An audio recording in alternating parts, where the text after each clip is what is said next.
Ô Vierge Marie, le peuple chrétien à Lourdes vous prie, chez vous il revient. Ave, Ave, Ave Maria,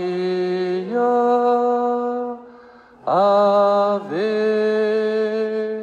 Ave, Ave Maria. Je vous salue, Marie, pleine de grâce, le Seigneur est avec vous. Vous êtes bénie entre toutes les femmes, et Jésus, le fruit de vos entrailles, est béni. Sainte Marie, Mère de Dieu, priez pour nous pauvres pécheurs, maintenant et à l'heure de notre mort. Ô Marie conçue sans péché, Priez pour nous qui avons recours à vous. ô Marie conçue sans péché, Priez pour nous qui avons recours à vous. ô Marie conçue sans péché, Priez pour nous qui avons recours à vous. Notre-Dame de Lourdes, priez pour nous. Notre-Dame de Lourdes, priez pour nous. Sainte Bernadette, priez pour nous. Sainte Bernadette, Devant votre image, voyez vos enfants, agréez l'hommage de leur plus beau chant. Ave, Ave,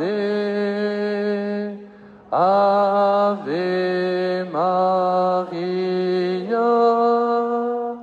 Ave, Ave, Ave Maria. Voilà, vous pouvez vous asseoir.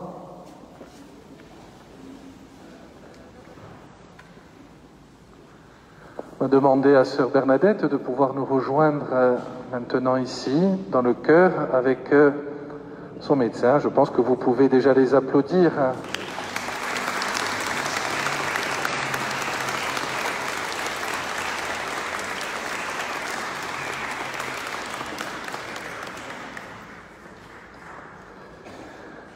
Ma sœur, soyez les bienvenus, docteur, soyez les bienvenus ici dans cette paroisse Notre-Dame de Lourdes. Cela ne vaut pas la maison mère, mais on y a tout comme à Lourdes. Nous y avons la grâce de la présence de la Vierge Marie, la grâce des reliques de Sainte Bernadette qui sont parmi nous depuis maintenant quelques jours et jusqu'à la fête de Sainte Bernadette. Et puis, l'une des grâces que la Vierge Marie nous fait peut-être aujourd'hui, c'est d'avoir mis dans votre cœur ce désir et cette force pour que vous soyez là aujourd'hui et nous témoigner de ce que vous avez vécu dans votre propre vie, dans votre vie spirituelle tout d'abord, parce que s'il y a un miracle, c'est dans le cœur qu'il se vit d'abord, et enfin vous en parlerez certainement mieux que moi. Voilà la communauté qui s'est rassemblée malgré les difficultés que nous connaissons. Il y a ces personnes qui sont présentes ici, et puis il y a toutes ces personnes, notamment les personnes âgées que nous saluons, qui sont derrière leurs écrans et qui suivent cette conférence, cette intervention, pour qu'ils puissent trouver au cœur de vos paroles certainement la lumière que vous souhaitez nous partager et l'espérance qui est la vôtre. Ils sont venus pour vous écouter à vous, pas à moi. Moi, ils m'écoutent de trop, donc je vais vous laisser le micro. Bonne intervention, bonne mission, puisque rendre témoignage, c'est une mission. Et soyez encore une fois la bienvenue ici.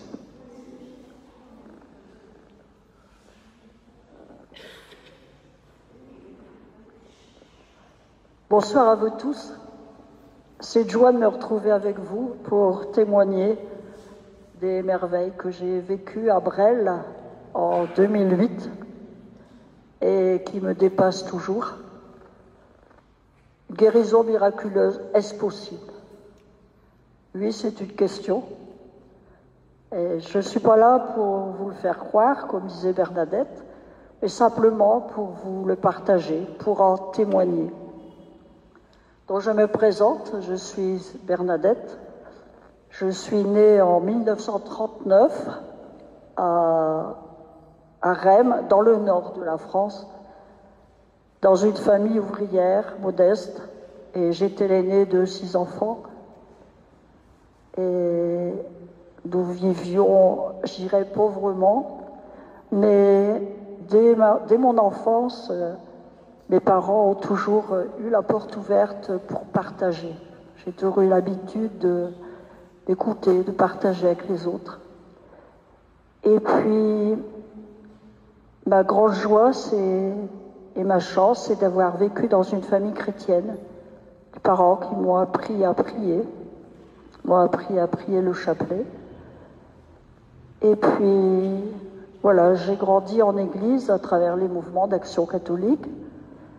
Et à l'âge de 11 ans, j'ai entendu cet appel du Seigneur à lui consacrer ma vie. Et j'ai donc, j'ai dit oui, mais de 11 ans à 19 ans, j'ai eu le temps de réfléchir et de me poser des questions, parce que renoncer à une famille, à des enfants, ça se fait pas comme ça. Et puis, à 19 ans, j'ai quitté la maison pour entrer chez les sœurs franciscaines, au Blas du Sacré-Cœur. La maison mère était à Nantes, alors à l'époque c'était le bout du monde. Et là, c'était une congrégation hospitalière, donc vraiment consacrée au service des malades. Et j'avais toujours eu le désir d'être infirmière pour soigner les malades, mais voilà, j'étais l'aînée, je n'avais pas d'argent, donc je n'avais pas pu faire d'études. Et dans la congrégation, j'ai eu cette chance de pouvoir faire mes études d'infirmière et de pouvoir, je dirais, quelque part, réaliser mon rêve et le chemin que je m'étais un peu tracé. Et puis, donc, en 65, j'ai eu mon diplôme, j'ai commencé à servir les malades et les souffrants. Mais je ne savais pas que c'était pour peu de temps, puisqu'en 66, j'ai commencé à souffrir de ma colonne. Et pendant 2 ans, j'ai travaillé, mais en m'arrêtant fréquemment à cause de mes problèmes. Et j'ai vécu la pauvreté de mes limites. Donc, c'était le début d'une longue histoire médicale qui a duré 42 ans. Alors, je vais vous passer la parole au docteur Fumery, qui va vous dire de quoi je souffrais. Bonsoir à tous. Donc, j'étais médecin généraliste à Bresles et j'ai accueilli Bernadette Moriot quand elle est arrivée en 2006 et je l'ai pris en charge à ce moment-là. Son histoire était très ancienne et connue des plus grands spécialistes français, puisque à travers sa communauté, elle avait pu être prise en charge par les plus grands spécialistes de la région lilloise, de la région lyonnaise, de la région nantaise. Et son histoire débute en 1966 avec une lombosciatalgie invalidante qui est rapidement opérée 2 ans après, en 1968. Donc elle est opérée d'une hernie discale au niveau L4, L5. Pour les gens qui ont un peu de notion médicale, vous comprendrez. Cette opération n'est pas un succès, elle est reprise chirurgicalement 6 mois après, et avec une évolution peu favorable. Et rapidement, les choses se dégradent, et le tableau de lombalgie chronique s'installe, et la radiculalgie reprend à nouveau, et elle est nouveau opérée d'un autre étage au niveau L5-S1 en 1973. L'opération n'est pas franchement positive et rapidement on lui propose une arthrodèse, ce qui consiste à mettre des broches entre les vertèbres pour plus qu'elle bouge et pour qu'elle ne comprime plus la moelle qui est derrière et que la sciatique puisse disparaître. Cette opération-là, la dernière, sera en 75. Le tableau s'améliore quelque peu, mais rapidement après, elle continue à souffrir beaucoup de son rachis lombaire. Elle bénéficie de nombreux traitements anti-inflammatoires, antalgiques, infiltration, pose de corset, rééducation fonctionnelle, enfin tout le tableau des gens qui ont des lombalgies chroniques. Finalement, on la met en invalidité en 1977, c'est cela Bernadette, je crois, de mémoire. Et puis ensuite, au vu de l'évolution de la neurochirurgie, on lui propose de lui mettre un stimulateur médulaire pour calmer les douleurs neuropathiques résiduelles, et l'intervention a lieu en 1993. Le tableau ne s'améliore pas et quelques années après apparaît un syndrome de la queue de cheval compte tenu de la fibrose qui s'installe au niveau des zones d'intervention et d'une épidurite, c'est-à-dire une inflammation de l'enveloppe de la moelle épinière, tant et si bien qu'il y a un tableau neurologique complet s'installe au niveau du membre inférieur avec une lombosciatalgie et une paralysie du sciatique poplité externe, si bien qu'elle est obligée de mettre un releveur sans cesse pour pouvoir soutenir son pied qui sinon tombe, et sinon, sans le releveur, elle ne pouvait plus marcher. Rapidement, elle est obligée de mettre un lombostat en permanence en résine, et également aussi, elle est obligée de se sonder car les sphincters ne fonctionnant plus, elle est obligée de se sonder 5 à 6 fois par jour pour pouvoir évacuer ses urines. Et elle a un tableau hyperalgique avec un traitement morphinique lourd de 300 mg de morphine matin et soir. C'est à ce moment-là que je la prends en charge sur ce tableau-là.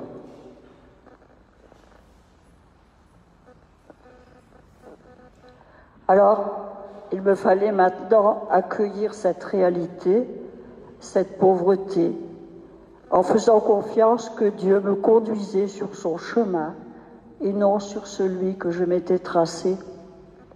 Mais de tempérament actif, je ne reculais devant rien. La mission me tenait à cœur et c'est à travers la prière que j'ai donc continué à donner ma vie par amour. Mais parfois, vous savez, la prière, quand on souffre, elle ne s'exprime que dans les larmes, mais peu importe, c'est notre pauvreté offerte qui devient prière. Et c'est la relation aux autres aussi qui m'a permis de continuer le chemin. D'abord mes sœurs, et puis ceux que j'ai côtoyés. Et Dieu me demandait non plus d'être au service des malades, mais de vivre avec eux, de partager leurs souffrances, leur solitude, leurs combats, dans les nombreuses hospitalisations que j'ai vécues à l'hôpital et en centre de rééducation. Accepter d'être inutile aux yeux des hommes quand on est jeune, c'est pas rien. Mais je vous dis ça, c'est pour vous dire que j'ai partagé avec eux au jour le jour, mais que de gestes d'entraide, de fraternité, d'amitié entre nous et avec les soignants. Et je remercie le Seigneur d'avoir pu vivre cette étape qui a été pour moi très riche. Oui, toute vie est féconde, même au cœur de la fragilité. Mais je ne pouvais pas imaginer ce que j'allais vivre par la suite, ici à Bresles. Le 8 décembre 2006, jusque-là, de 2000 à 2006, j'étais à l'infirmerie à Nantes. Et mes responsables m'ont proposé de venir dans l'Oise faire un remplacement pour être présence à la fraternité pour l'accueil, puisqu'il manquait une sœur. Et l'accueil, que l'on soit malade ou que l'on soit bien portant, que l'on marche ou qu'on marche moins, eh bien, on peut toujours le vivre.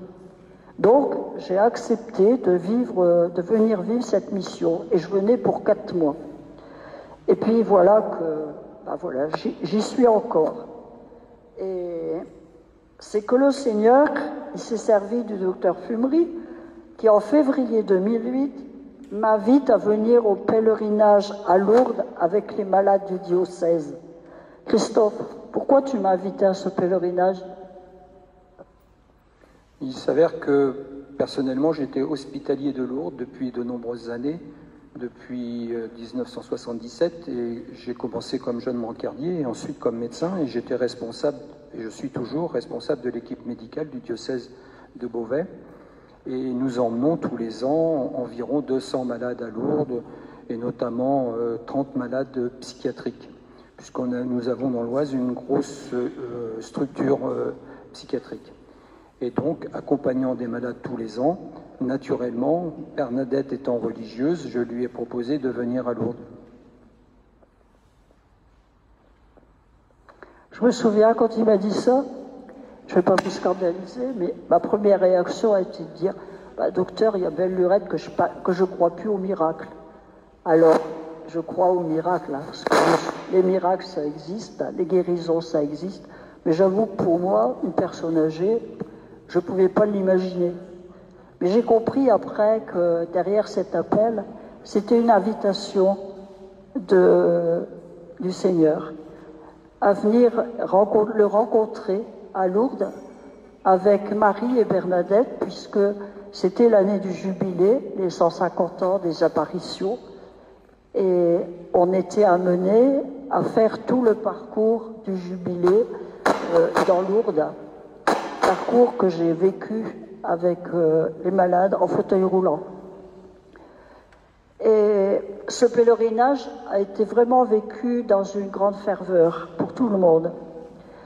J'ai vécu un temps fort en église, à travers les sacrements, et à travers mon chemin avec Bernadette, qui, elle, dans sa pauvreté, elle a vu la Vierge Marie. Et la première démarche qu'on fait, c'est de passer à la grotte, et c'est toujours un moment fort.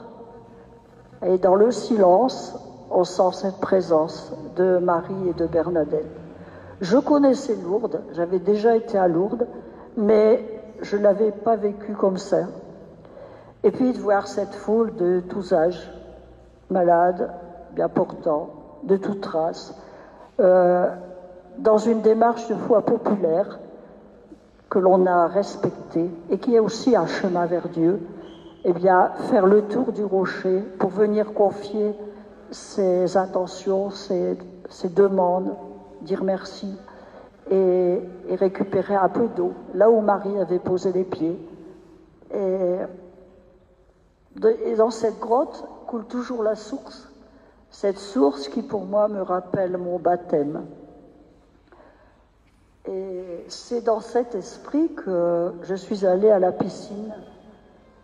Et vous savez que à la piscine, avant de descendre dans l'eau, pour ceux qui l'ont expérimenté, eh bien, les accompagnateurs, les soignants nous proposent de prier, de demander une grâce. Alors, j'ai demandé la grâce, jamais de la guérison, mais j'ai demandé la grâce de la conversion du cœur. Et j'ai chanté « Lave-moi, Seigneur mon Dieu, purifie-moi, prends pitié de moi ». Alors, il y en a qui me disent « Toi, bonne sœur, tu n'avais pas besoin d'être convertie ». Ah oui, mais tout dépend sous quel angle on regarde la conversion, parce que la conversion, elle n'est jamais faite une fois pour toutes. Et qui que l'on soit, on est appelé à se tourner vers le Seigneur tous les jours de notre vie. Et puis, j'ai demandé à recevoir le sacrement des malades avec les autres pour avoir la force, avec le Seigneur, de poursuivre mon chemin de souffrance et d'accepter de vivre dans la dépendance, car je savais que je n'irais jamais mieux. Et vous savez que le sacrement des malades, c'est pas réservé aux mourants.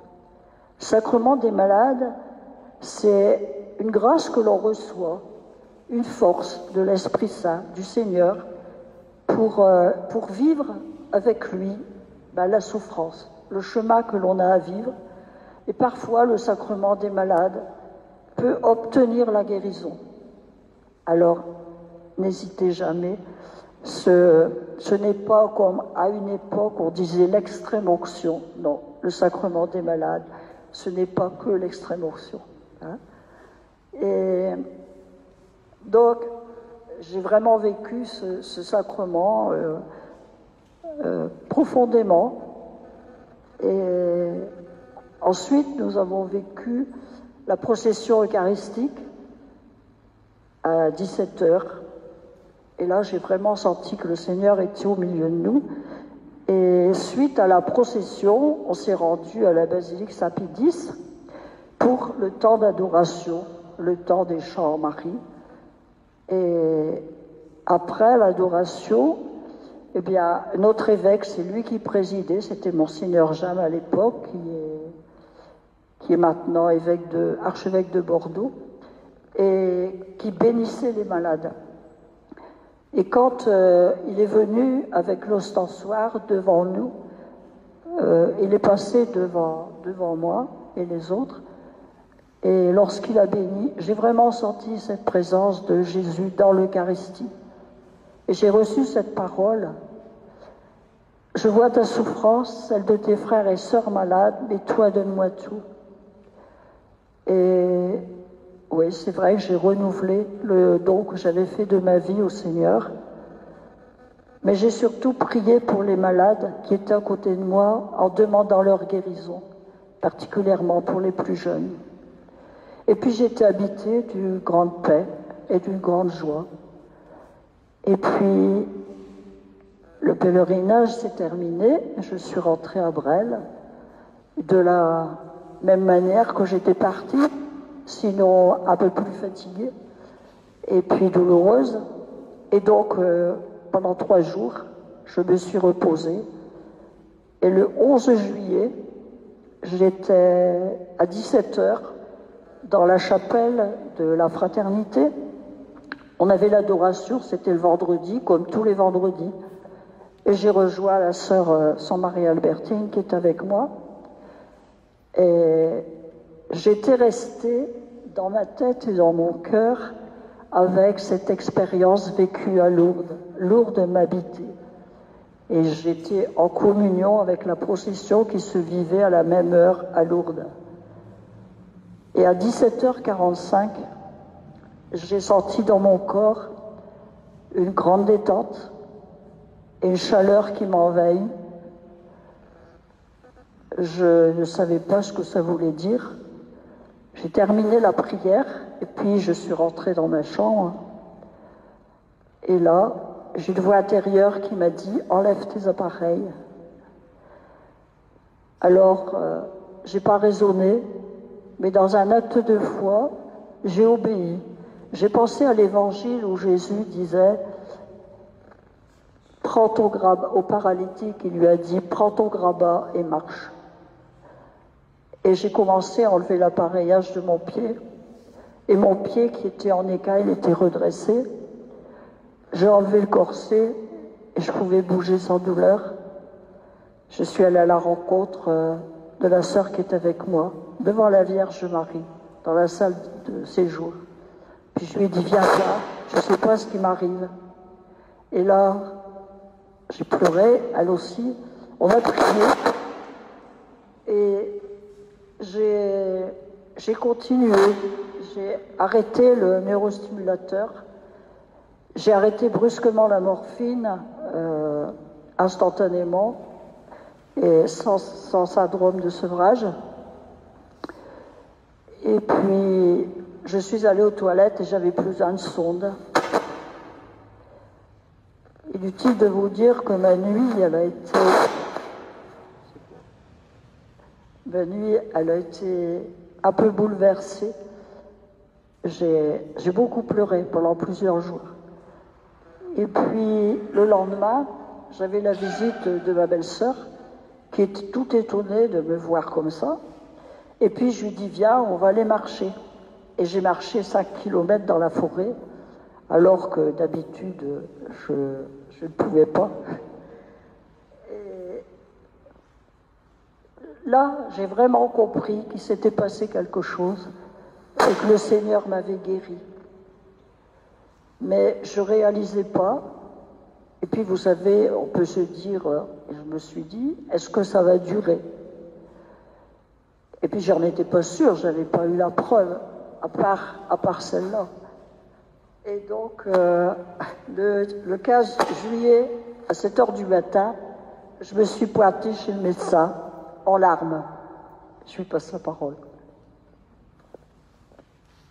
Donc Bernadette s'est présentée à mon cabinet médical le 15 juillet, 7 h au matin. Elle me dit, voilà, ça va beaucoup mieux, j'ai plus de symptômes.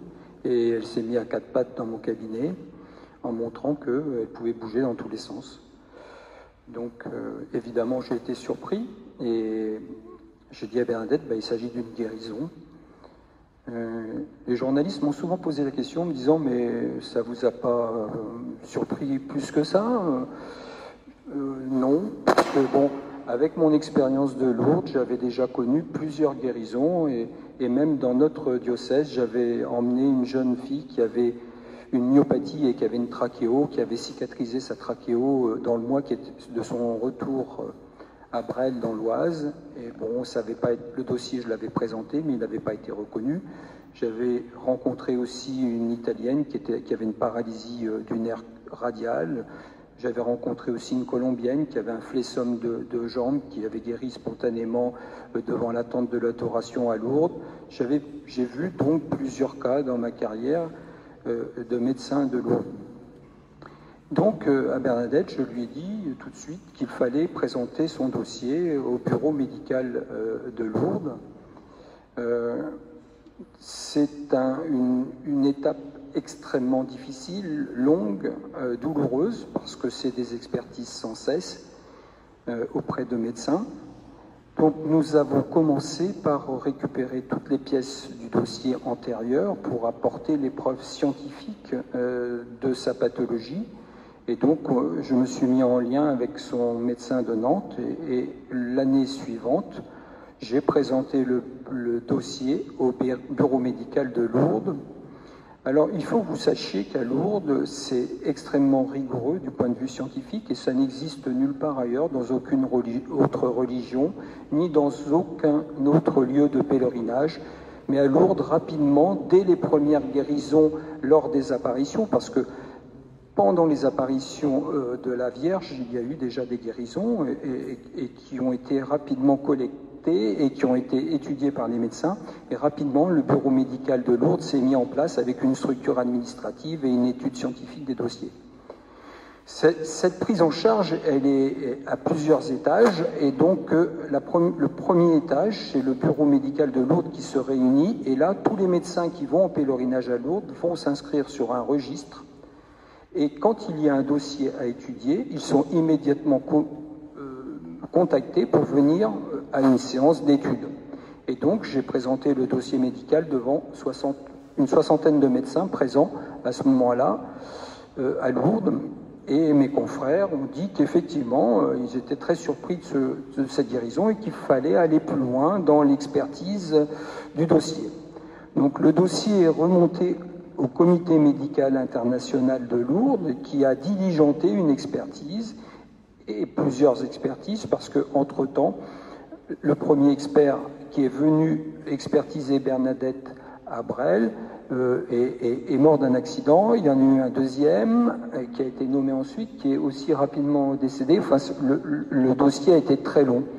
Donc, ces experts ont collégié toutes les pièces, ont fait l'expertise. Le dossier est reparti à Lourdes, il a été réétudié. Les confrères qui passaient à Lourdes tout au long de l'année pouvaient étudier le dossier. Il y a des confrères qui ont demandé des expertises psychiatriques pour savoir si ce n'était pas une maladie hystérique, tant et si bien qu'elle a été expertisée par deux professeurs de médecine, de psychiatrie émérites, l'un de Marseille et l'autre de Paris. Elle a donc été vue en expertise psychiatrique. Et finalement, on a représenté le dossier au bureau médical de Lourdes 6 ans après, et le bureau médical a encore demandé d'autres explorations, et notamment voulait absolument une IRM lombaire pour pouvoir constater les lésions guéries, mais l'IRM était impossible compte tenu qu'elle avait toujours son stimulateur qui avait été implanté, ce qui contre-indiquait l'IRM. Donc il y a eu des scanners de contrôle qui ont été faits, qui montraient plus de lésions. Et finalement, le bureau médical de Lourdes s'est réuni une dernière fois Et il y avait à peu près une centaine de confrères à ce moment-là. Et le président du bureau médical de Lourdes, qui est un médecin italien, le docteur De Francisis, a fait convoquer également des médecins de la ville et de l'hôpital de Lourdes pour que ce soit ouvert à tous. Et donc, on a voté, et de mémoire, il y a eu 95 votants qui ont dit que c'était inexplicable, avec une abstention de moi-même et puis du président du bureau médical de Lourdes.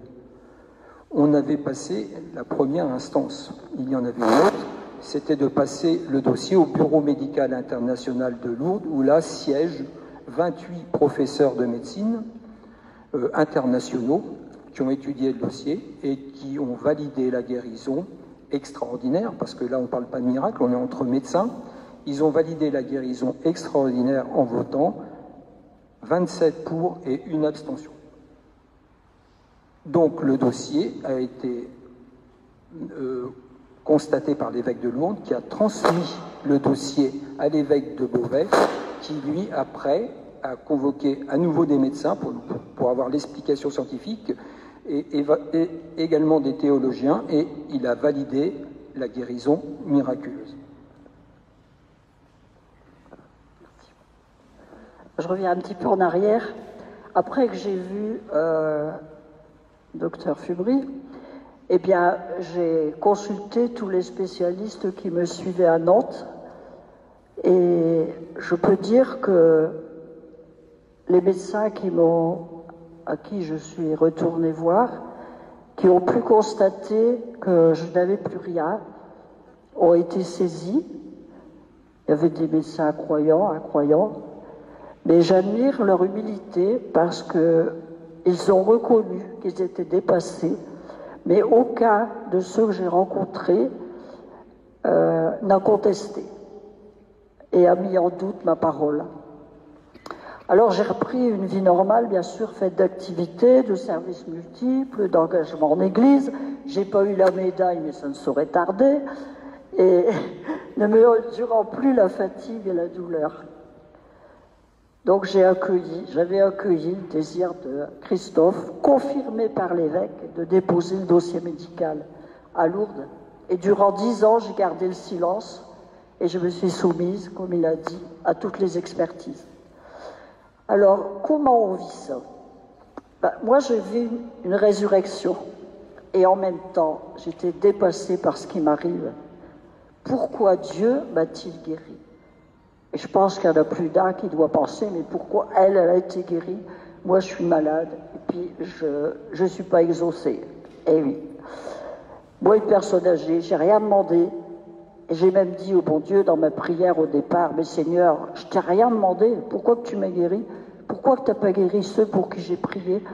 Et des années auparavant, j'avais prié pour mes petites sœurs, et qui sont parties vers le Seigneur à 24 ans et à 50 ans. Et elles n'ont pas été guéries. Et pourquoi moi? Mystère.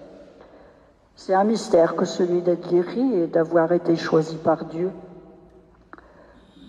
Et progressivement, j'ai compris que, de quel droit j'avais des comptes à demander à Dieu. L'homme se reçoit de Dieu, et c'est lui qui m'a fait ce cadeau. Mais j'accueille cette guérison, je dirais, comme une grâce, mais une grâce que j'ai reçue gratuitement, en toute humilité, consciente que Dieu, à travers moi, m'a fait miséricorde. Une expérience profonde de la présence de Jésus dans l'Eucharistie, qui guérit encore aujourd'hui par l'intercession de la Vierge Marie. C'est des guérisons, il n'y a que 70 de reconnus, mais il y en a plus de 7200 qui ont été reconnus par le bureau médical, mais qui n'ont pas été déclarés par les évêques, parce qu'il n'y a que l'Église qui peut prononcer le nom miracle. Et si un évêque reçoit le dossier et qui ne fait pas la démarche de reconnaître au nom de l'Église universelle, ça ne va pas à Rome, au nom de l'Église universelle, voilà, ça reste une guérison. Il peut donner l'autorisation d'en parler, mais ce n'est pas un miracle, au vrai sens du terme, tout en étant un. Et puis, c'est un signe, comme Marie à Cana, elle voit le besoin des serviteurs, elle voit que les mariés vont être dans la peine. Et Marie, elle regarde leur manque. Et elle va dire à Jésus, voilà, ils n'ont plus de vin. Et bien c'est pareil pour nous. Marie, elle voit nos besoins. Elle voit l'appel de ses enfants, la détresse, et puis elle le confie à Jésus. Alors vous me direz, mais pourtant on prie et on n'est pas exaucé. Alors, je pense qu'on peut demander la guérison, mais en même temps s'abandonner à la volonté de Dieu. Hein, Dieu, c'est lui qui mène le chemin. Et donc c'est un appel qui demande une réponse de foi. Donc j'accueille ce don comme un don fait à l'Église, à mes frères et sœurs malades et au monde. Et c'est vraiment un mystère devant lequel on peut être que tout petit, puisque finalement j'y suis pour rien, je n'étais pas plus sainte qu'une autre, et je ne suis pas plus sainte. Rassurez-vous, un miracle ne vous donne pas une auréole, je garde le même tempérament, mon caractère, pas toujours facile, n'est-ce pas? Je reste qui j'étais, qui je suis. Hein? Je ne suis pas devenue une femme désincarnée, et je n'ai pas une auréole. Il y a quelqu'un qui a téléphoné une fois à mes sœurs en disant « Sœur Bernadette, comment il faut l'appeler maintenant, Sainte Bernadette ?» Alors ma sœur, dans tout son bon sens, elle a répondu « Oh, sûrement pas, elle est comme moi. Elle essaie tous les jours, mais elle n'y arrive pas. » Alors rassurez-vous, si vous n'êtes pas sainte, je suis comme vous. Voilà. Hein? Donc, mais c'est pour nous dire que rien n'est impossible à Dieu. Et Dieu nous demande de lui faire confiance et de nous présenter à lui avec nos pauvretés, avec celles de nos frères. J'ai vraiment expérimenté dans ma vie que c'est lorsque l'on n'a plus rien que Dieu donne tout. J'ai vu des moments où je ne pouvais plus prier, je n'avais plus rien à donner. Et oui, je me suis sentie habitée par cette présence de Dieu. Parce que quand on arrive au dépouillement total, hein, comme Jésus sur la croix, eh bien, il ne faut pas s'inquiéter si on ne sait plus prier. Un autre prie en nous, et c'est là qu'il nous fait sentir sa présence. Et voilà, je voudrais être témoin d'espérance au cœur du monde et dans l'accompagnement des frères et sœurs malades et de leurs familles, de qui je reçois beaucoup. Donc, après avoir fait toute cette démarche que Christophe vous a expliquée, eh bien, le 11 février 2018, Monseigneur Jacques-Benoît Gonin a déclaré cette guérison miraculeuse, car seule l'Église est habilitée à interpréter ce signe qui relève de la foi. C'est l'essentiel du miracle, c'est qu'il fasse signe, car dit miracle, dit foi en Dieu, car rien n'est impossible à Dieu. Et cette guérison est un signe pour moi de libération. Croire au surnaturel, c'est croire que Dieu peut intervenir dans nos vies par des manifestations extraordinaires comme à Lourdes, mais aussi dans notre quotidien de chacun, à travers nos rencontres, nos partages qui orientent nos vies, nous chamboulent, nous illuminent. Et la guérison reçue, elle conduit toujours au service. Et ce service, eh bien, j'essaie de le vivre aujourd'hui dans l'accompagnement des grands malades. Et avec Christophe, on en a accompagné pas mal, qui sont venus à Lourdes, hein, tu pourrais en témoigner, et comment ils ont terminé le chemin dans la paix, avec cette grâce de Lourdes. Et à Lourdes, c'est sûr qu'il y a ces guérisons physiques, mais il y a toutes ces guérisons dont on ne parlera jamais, toutes ces guérisons intérieures, ces conversions qui se vivent. Et donc Lourdes, c'est vraiment un lieu de fraternité universelle où chacun, quel qu'il soit, est comme un frère. Il est reconnu, où le plus petit, le plus abîmé, il est mis à l'honneur, quel que soit son âge, sa race, son handicap.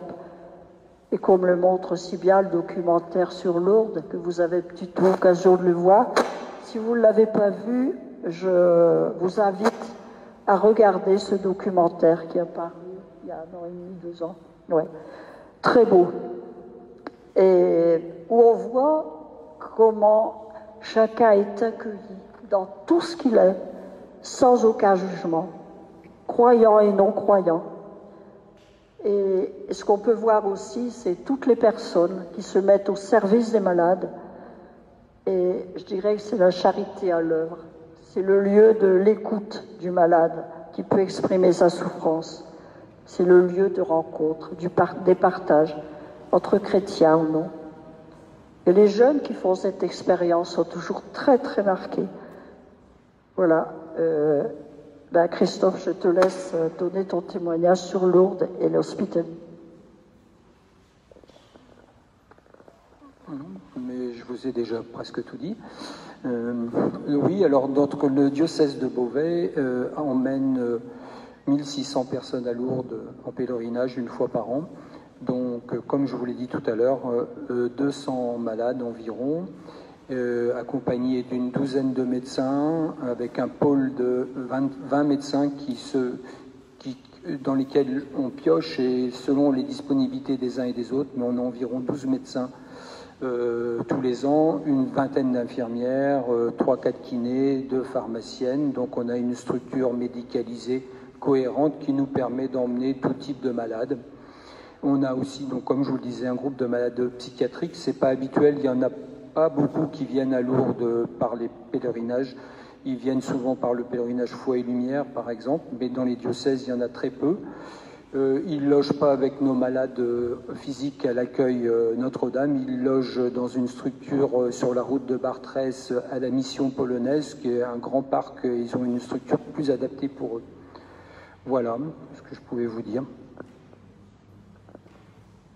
Donc c'est donc pour moi une mission que de témoigner en faveur de la vie.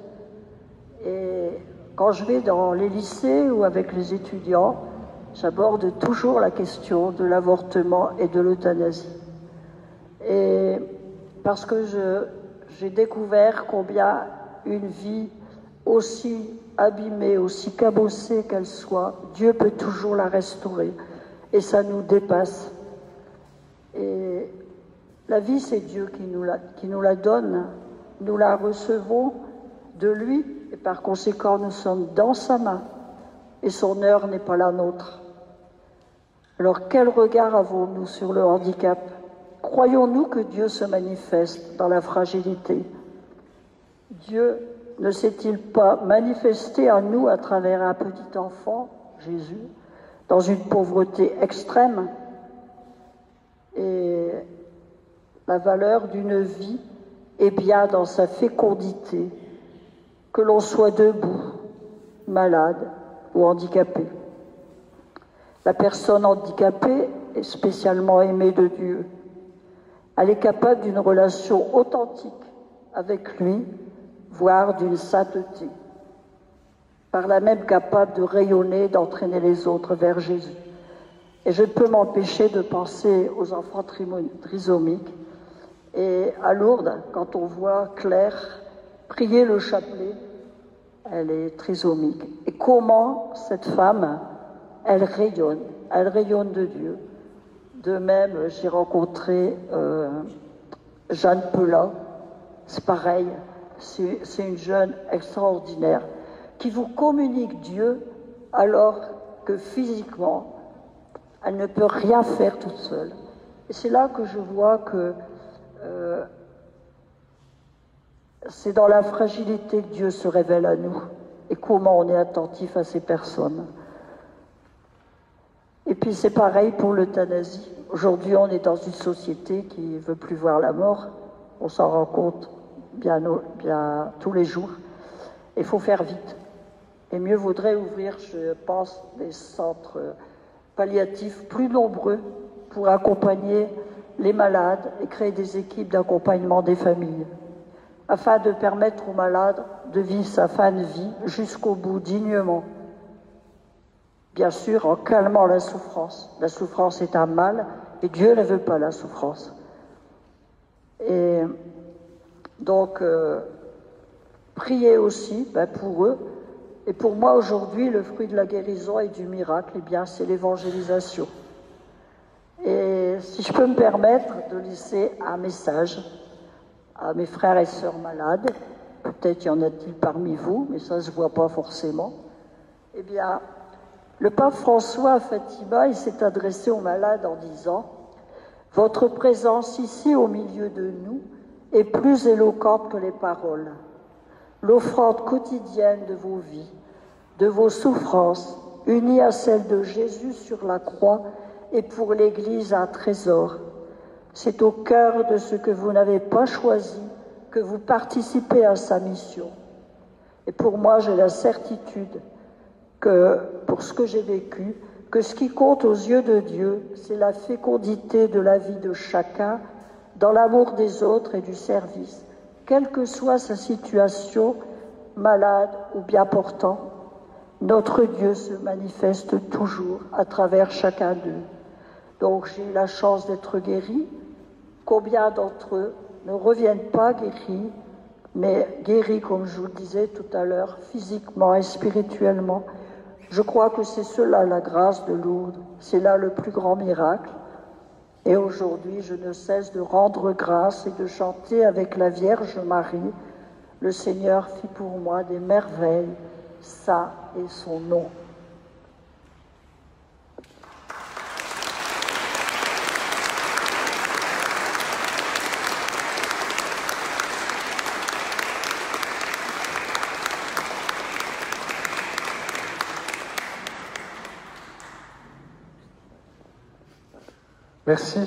Merci beaucoup. Merci de pouvoir nous rapporter peut-être aussi simplement ce qui semble être extraordinaire aux yeux du commun des mortels que nous sommes. Ce matin, quand on me parlait de vous, on disait, elle ressemble à quoi la miraculée? Persuadé que vous étiez poussé à un troisième œil ou je ne sais pas quoi. Je disais, ce qu'il y a de surprenant, c'est que finalement vous êtes fidèle à votre patronne, à Sainte Bernadette. Bernadette, elle fait, vous faites comme elle ou elle fait comme vous, peu importe. Elle est là pour simplement porter au monde ce message d'espérance, ce message de la présence d'un Dieu qui, peut-être de manière trop discrète pour certains, mais de manière certaine, travaille le cœur de ce monde. Et je crois que, comme le disait le pape Paul VI, on a besoin de témoins plus que de docteurs et de maîtres. Et vous faites partie de ces témoins que nous sommes heureux de rencontrer dans nos vies, parce que finalement l'extraordinaire de Dieu se joue dans l'ordinaire et dans la simplicité de nos existences. On aurait parfois tendance à le chercher bien ailleurs, dans des signes et dans des gestes tellement grands qu'on ne le voit pas travailler dans les petites choses. Vous, de fait, vous l'avez vécu de manière peut-être particulière. Et votre exemple à vous ne peut pas être l'exemple de tous ceux qui sont ici aujourd'hui. Le seul point commun qu'on peut avoir avec vous, c'est de pouvoir finir et avancer dans notre vie en ayant le même chant que vous aviez au terme de votre intervention. Seigneur fit pour moi des merveilles, saint est son nom. Et c'est ça l'attitude chrétienne, je crois. Alors un grand merci de nous l'avoir partagé en plein cœur de cette neuvaine. Un grand merci d'être venu ici, malgré les conditions que l'on connaît, malgré toutes les difficultés que ça a pu représenter. Merci d'être l'écho de ce que le Seigneur peut faire dans la vie d'un homme et d'une femme de notre temps. Merci d'être vous-même, même avec votre caractère, comme on ne vit pas en communauté avec vous, on s'en moque, donc c'est l'affaire de vos sœurs, c'est pas notre affaire à nous. Merci beaucoup, et je pense pouvoir m'engager auprès de nombreuses personnes qui sont ici. Nous prierons avec vous, pour vous et avec vous, pour que les missions que vous êtes et que vous vivez, maintenant que vous êtes guéris, puissent être un signe de Dieu encore aujourd'hui. Le miracle, c'est toutes les fois où on aime, et nous avions tenu sur les bannières qui sont dans cette église, rappeler ce que disait Bernadette, aimer, il suffit d'aimer. Je crois que c'est ça que vous avez essayé de faire tout au long de votre vie. C'est le trésor que vous avez depuis le début de votre existence dans votre famille, aussi pauvre qu'elle ait été, mais c'est cet amour-là, cet amour de Dieu, cet amour de la Vierge Marie. Encore une fois, merci pour l'exemple que vous êtes pour nous. Merci beaucoup.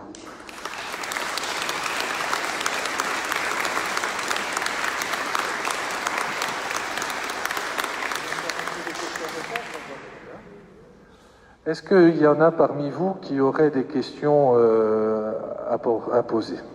Je ne vous donnerai pas le micro, vous me la dites simplement, je vous la redonne, je la transmets.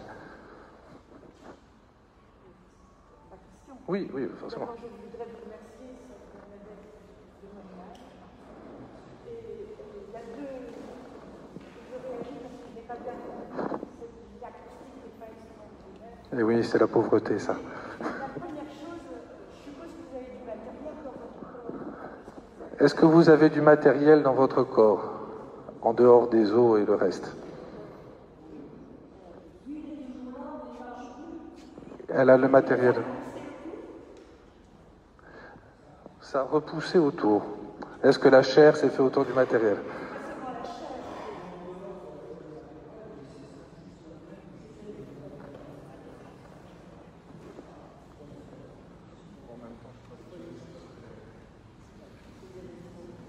Oui, c'est une petite électrode avec un boîtier qui est en dehors de la zone d'intervention et qui qui entraînait des stimulations électriques au niveau de la moelle. Bon, c'est une toute petite électrode, ça n'a pas d'impact. Le matériel, ça valait pas le coup de l'enlever. Après, compte tenu de la guérison, c'était faire un acte chirurgical lourd pour pas grand-chose.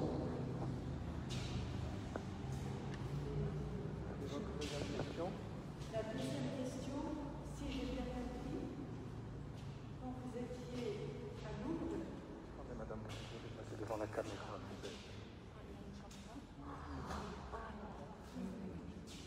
Allez-y, allez-y, madame, allez-y. Oui, allez-y. quand vous étiez à Lourdes, au moment du bain, vous ne demandiez pas spécifiquement de guérir. C'est quelque chose d'extraordinaire. Parce qu'il est là, le miracle.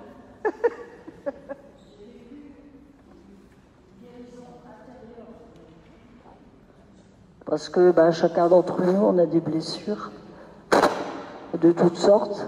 Et je crois que j'ai vécu, en première étape, une guérison intérieure qui a conduit à la guérison physique au retour.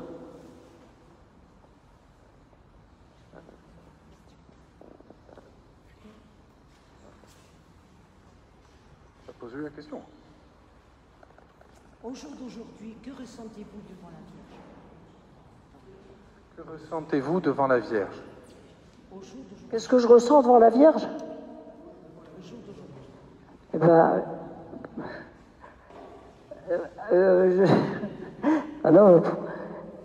je ressens ce que j'ai toujours ressenti. J'ai toujours eu Marie dans ma vie comme une présence maternelle à qui j'ai toujours confié ma vie et mes intentions. Et je vous dis, depuis mon enfance, je prie le chapelet. Et donc, Marie a toujours été présente, et Bernadette aussi, du fait que c'est mon prénom, et que c'est ça que j'aime beaucoup. Il n'y a pas de sensation extraordinaire. C'est pas parce que vous avez reçu guérison que vous avez des manifestations extraordinaires. Vous savez, vous avez des moments dans votre vie, vous avez des temps forts, puis après, vous retombez dans le désert, hein. Au Tabor, les disciples, ils étaient illuminés par le Christ, puis il vous a dit retournez dans la plaine. Et ben moi, c'est pareil. Hein. Il y a des moments où je suis comme vous, hein, je marche dans la foi. Merci.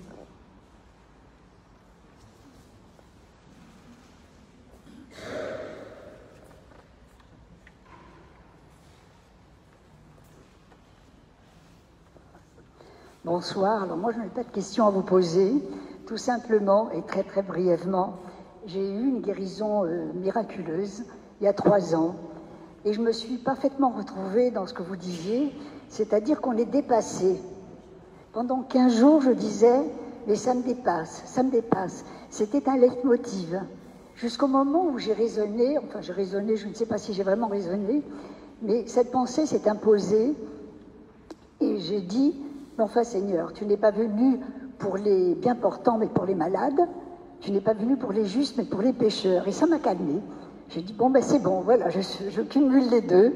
Alors je voulais vous dire aussi que moi j'ai un caractère assez affirmé, qui n'est pas toujours facile et je n'ai pas changé. Voilà. Le Seigneur ne m'a pas transformée. Et ce que vous avez vécu, je me suis beaucoup retrouvée dans ce que vous avez dit. Voilà. C'est quelque chose de... Ça reste un mystère, c'est vrai, ça reste un mystère. Merci beaucoup en tous les cas.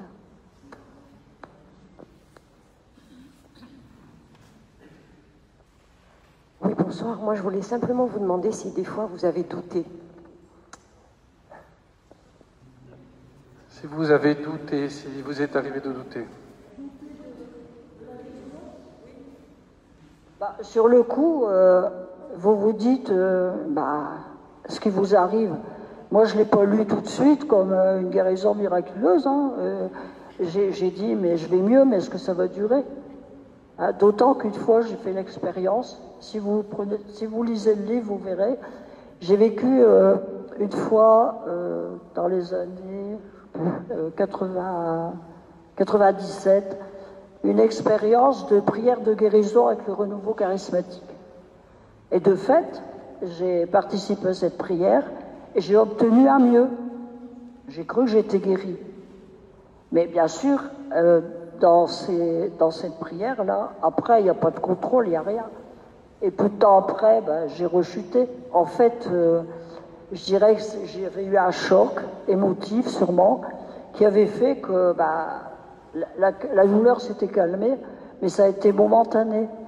Et je pense que si l'Église, elle prend autant de temps pour reconnaître une guérison miraculeuse, c'est parce que il faut tous les contrôles médicaux, il faut le temps, hein, et la durée. Parce que vous avez des personnes qui sont guéries, puis elles vont rechuter 1 an, 2 ans après. C'est pour ça que l'Église est prudente.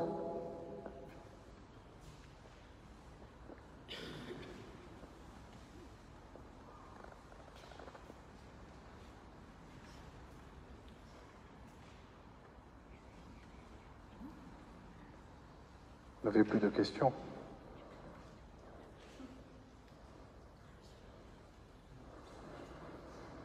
Votre intervention était tellement limpide que finalement nous n'avons pas de questions outre mesure. A priori, oui, je pense, oui. A priori, oui. Mais au milieu de tout ça, voilà, on revient quand même à l'action de grâce, et je crois que c'est ça qu'il nous faut faire. Alors, si vous le voulez bien, eh bien avec vous, on va rendre grâce au Seigneur par la Vierge Marie de tout ce qu'elle a fait dans votre vie et dans tout ce qu'elle peut faire dans chacune de nos vies quand elle prie pour nous. Sainte Bernadette aussi, hein, on pense à tous ces pèlerins qui sont venus maintenant depuis le 7 janvier, qui ont déposé une intention de prière ici dans l'urne, qui ont prié, qui ont pris du temps. Nous n'avons pas pu aller à Lourdes, comme le monde entier cette année. La providence et la grâce ont fait qu'on a pu avoir Lourdes chez nous pendant un certain temps, et encore pour quelques jours. Et je crois que nous avions besoin de ce temps-là. On avait besoin de se retrouver comme Bernadette, finalement, pauvre de nos certitudes et riche de la confiance qu'elle avait en Dieu. C'est un peu ça, finalement, le message de Lourdes. Alors, si vous voulez bien, on va prendre ce temps de prière et on va rendre grâce au Seigneur tous ensemble. Je vous salue, Marie, pleine de grâce. Le Seigneur est avec vous. Vous êtes bénie entre toutes les femmes, et Jésus, le fruit de vos entrailles, est béni. Sainte Marie, Mère de Dieu, priez pour nous pauvres pécheurs, maintenant et à l'heure de notre mort. Ô Marie conçue sans péché, Notre-Dame de Lourdes, priez pour nous. Sainte Bernadette, priez pour nous. Et comme nos anciens nous ont appris à chanter la Vierge Marie, nous nous tournons vers elle et de tout notre cœur nous la chantons. Dio vi salve Regina, e Madrone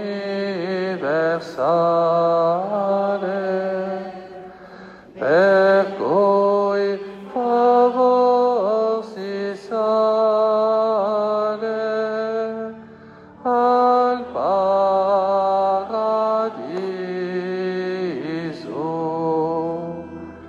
per cui favor si sale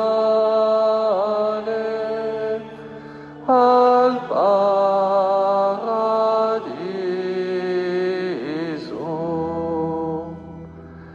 Voi siete gioieri su, di tutti sconsolati,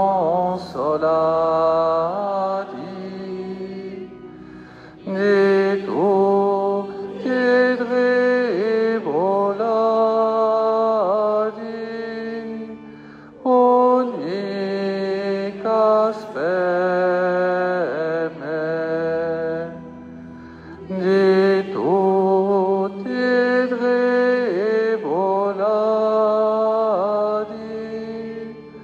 unica speme.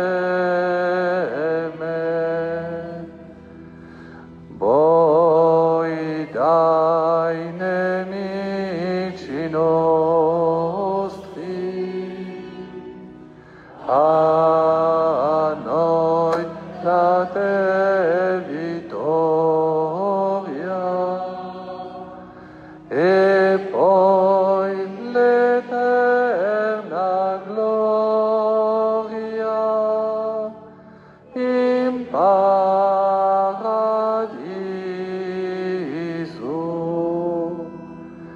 e poi l'eterna gloria in paradiso.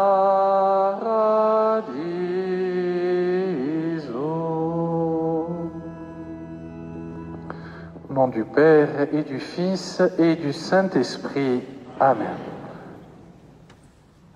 Alors vous allez voir, j'ai écrit un livre parce qu'on me l'a demandé, parce que je ne voulais pas. Et c'est Jean-Marie Guénois qui m'avait proposé de le faire avec lui, et l'évêque m'a incité effectivement à le faire. Et pour ceux qui le liront, ben vous verrez comment dans notre vie, toutes les épreuves qu'on peut vivre, parce que j'ai vécu la maladie, mais j'ai vécu des souffrances autres aussi. Et ce livre voudrait être un témoignage d'espérance. Hein, et c'est vrai qu'il explique aussi les sacrements. Voilà, c'est pas parce que je fais de la pub, hein, mais simplement je situe, parce que de moi-même, j'aurais pas fait de livre, croyez-moi. Et on voudrait que j'en fasse un deuxième, c'est ça le pire. Mais en général, le deuxième est moins bien que le premier. Alors, elle ne fait pas de la pub, mais moi j'en fais pour elle. Donc, si vous le souhaitez, vous pouvez trouver ce livre au fond de l'église ou ici à la sortie de l'église. Et je vous rappelle que les images qui sont vendues à côté ne sont pas pour la même chose. Les images serviront pour accompagnement des personnes malades, il me semble à Lourdes, hein, pour tout un service de malades. Donc, vous pouvez y aller et c'est une autre affaire. Merci à tous et à tous. Pour celles et ceux qui souhaitent rester à l'Eucharistie, vous êtes bien évidemment les bienvenus. Pour les autres, allez dans la paix du Christ. Nous rendons grâce.